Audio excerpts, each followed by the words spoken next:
আসসালামু আলাইকুম গাইস, কেমন আছেন আপনারা? আশা করি তেমন বেশি ভালো নাই। তো আজকে আমি আপনাদেরকে দেখাবো যে এই যে বাংলাদেশের যে চিন্ময় দাসকে নিয়ে যে ঘটনাটা ঘটলো, একজন আইনজীবীকে মানে জবাই করছে যেরকম আকারে, এই বিষয়টা নিয়ে সার্জিস ভাই যমুনা টিভিতে যে আহ, ইয়েটা দিছে, সাক্ষাৎকারটা দিছে, এইটা একটু দেখাবো, ধৈর্য সহকারে দেখেন। এখানে আমার আপনার মনের যে কথাগুলো আছে, একদম পাই টু পাই কথাগুলো সে তুলে ধরছে। আশা করি ভালো লাগবে, ভিডিওটা দেখেন। ভাই সার্জিস ভাই, আপনাকে যদি বুকে জড়ায় ধরতে পারতাম, মনটা শান্ত হইতো। ভাই স্যালুট, আপনাকে স্যালুট।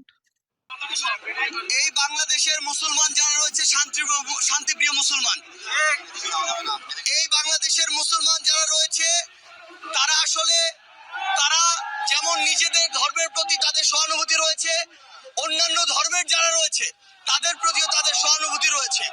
কিন্তু এই সহানুভূতিকে ব্যবহার করে কেউ যদি নিজেদের ওই ভারতে বসা চক্রান্ত, যারা মাসের 30 দিনের 25 দিন দেহটা নিয়ে বাংলাদেশে বসে থাকে আর বাকি 5 দিন মনটা নিয়ে ভারতে যায়, সেখানে চক্রান্ত করে এবং সেই চক্রান্তের এক্সিকিউশন এই বাংলাদেশে এসে ঘটায়, সে সকল উগ্রবাদী হিন্দুদেরকে প্রতিহত করার জন্য আমাদের মনে বিন্দুমাত্র সহানুভূতি থাকবে না।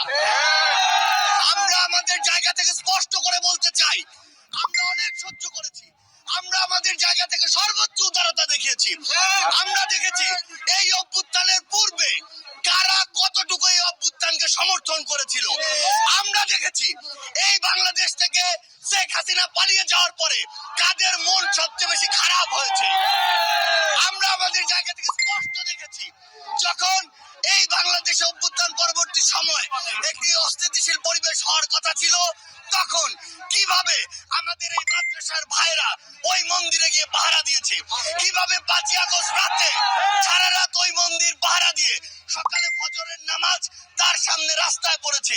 সেখানে এই সহানুভূতিকে কেউ যদি প্রশ্রয় হিসেবে দেখে, আমরা স্পষ্ট করে বলে দিতে চাই, শুধু অন্তর্বর্তীকালীন সরকার নয়, বৈষম্য বিরোধী ছাত্র আন্দোলন নয়, জাতীয় নাগরিক কমিটি নয়, পুরো বাংলাদেশ একসাথে এ সকল উগ্রপন্থীদেরকে প্রতিহত করবে।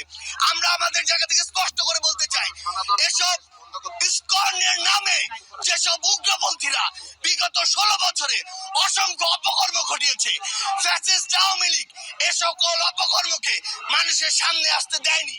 তারা ইসকনের এ সকল অপকর্মকে মদত দিয়েছে, প্রশ্রয় দিয়েছে, আশ্রয় দিয়েছে, লুকিয়ে রেখেছে। কিন্তু তাদের চরিত্র কি, তারা কিভাবে মানুষকে জবাই করে, এই দৃশ্য আমরা গতকালকে দেখেছি।